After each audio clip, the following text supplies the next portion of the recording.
I got 3 A stars in my A-levels, and if I'm being honest, I didn't find it too tricky to do. No, I'm not naturally that smart.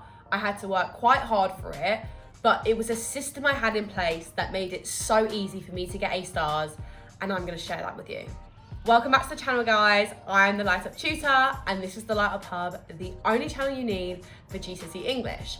But today we'll be going through a bit of an A-level video. This is also applicable for GCSEs, but this is gonna be walking you through step by step how I achieved 3 A stars. If you do need help, if you are here for GCSEs or know anybody who needs help for GCSEs, make sure you check out the Light Up Hub, which is in the description below. You can check out some of our free lessons, but it walks you through step by step how to get a grade 9 in both literature and language, no matter your grade or ability. So let me just set the scene before we go into it, because I think it's important for you to know contextually a bit about myself, so you don't just think I woke up one day, got 3 A stars, and it was super easy. So firstly, for GCSEs, I ended up getting 2 Bs, 4 As, and 4 A stars, which is pretty good for GCSEs. However, I had to work very, very, very hard for GCSEs. I was not naturally very clever. I failed basically all of my GCSE mocks, but GCSE English, so I had to really, really put in the work. Struggled a lot, spent loads of time wasting revision hours, because I just didn't really know a method that worked. Then I got to year 12. I thought, okay, I did well on my GCSEs. I didn't really put as much work in with year 12, which I definitely recommend you to start doing if you're in year 12 now, to start making these notes, doing these steps now, because it'll make year 13 so much easier. But I didn't really, again, do much in year 12, got to year 13 and had to crank up the workload.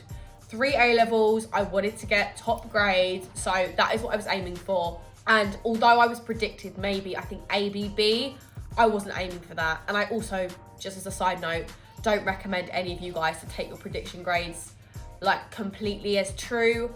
You can get what you want to get. Don't worry about the predicted grades. You can aspire for higher if you want to. So here is my 4-step process of how I got 3 A stars and how you can too. Number 1 is condensed notes. Okay, so when I say condensed notes, what I did was I got my textbooks, my school books, the internet, any resources I had up in front of me for each topic or for each section that I was doing it within a subject. And I would write down the best condensed notes. So taking the best bits from every single source, I would write down my condensed notes on an A3 sheet. I mean, you don't have to do an A3 sheet, you can do revision cards. I just preferred an A3 sheet, so it's all out there in front of me. Luckily for GCSE students, that's why I've made something called the Light Up Hub, so you don't have to take it from 10 different sources, you've got it all there. But unfortunately, when I did my A-levels, I didn't have any resources like that. So I took all my best notes, I condensed it down for each topic within each subject. I recommend having like high-level words on there, things like if you're doing English, like context. When I did history, I had like facts and statistics on there, literally everything on one sheet that you need. Then number 2, I knew these sheets completely off by heart.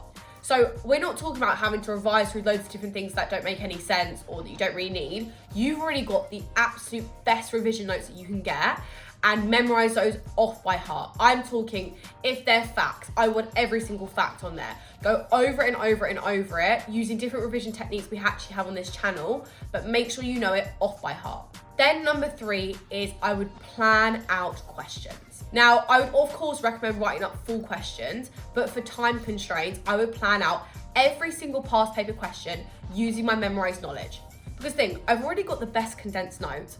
I already know them off the top of my head. Now it's just how I can apply them to different practice questions. So I'd plan out every single past paper question that humanly was possible. And then of course I'd write some of those up in full, but for time, it's better to actually plan those different things out and then start practicing it in full, because then when you get to the actual exam, you'll know what you're going to write and you've already practiced writing out before. And then step 4 is, because I did every single past paper question, I'd get my teachers to make up questions for me.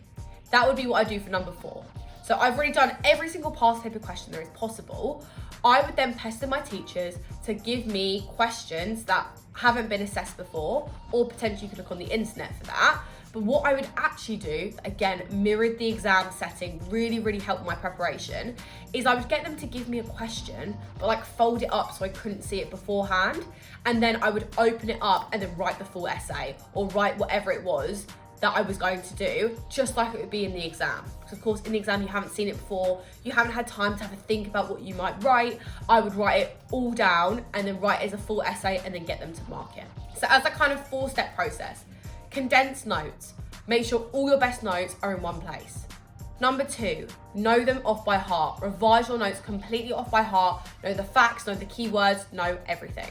Number 3 is to plan out and do every single past paper question possible. Number 4 is to get other questions from your teachers or the internet and plan those and write those up.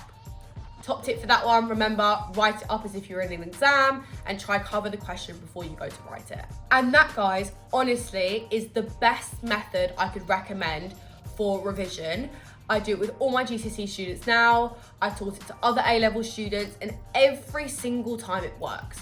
Because there is no point you doing past paper questions if you don't know the content, if you don't know the best things that you need to know in a condensed way. Because all of these textbooks are great, but there's just so much information that it's hard to absorb and you don't really know what the best thing is. So making sure you get those best condensed notes, know it off by heart, then apply. Then once you get to the stage of application, it's just practice. And you already have the knowledge there, so you're not having to fill in gaps of your knowledge, you're just having to refine your exam skill or the essay structure if you're doing an essay-based subject. So I hope this video was helpful for you guys today, because honestly, start implementing this and I promise you, your grades will go all the way up. And remember, if you are a GCSE student watching this, or you know anyone sitting your GCSEs, make sure to give them the link in the description, copy and paste it, send it to a friend, and make sure they subscribe to the Light Up Hub so they don't have to struggle with anything that we had in this video and they can easily get a grade 9. As well, guys, make sure you subscribe to this channel because it helps us more than you know.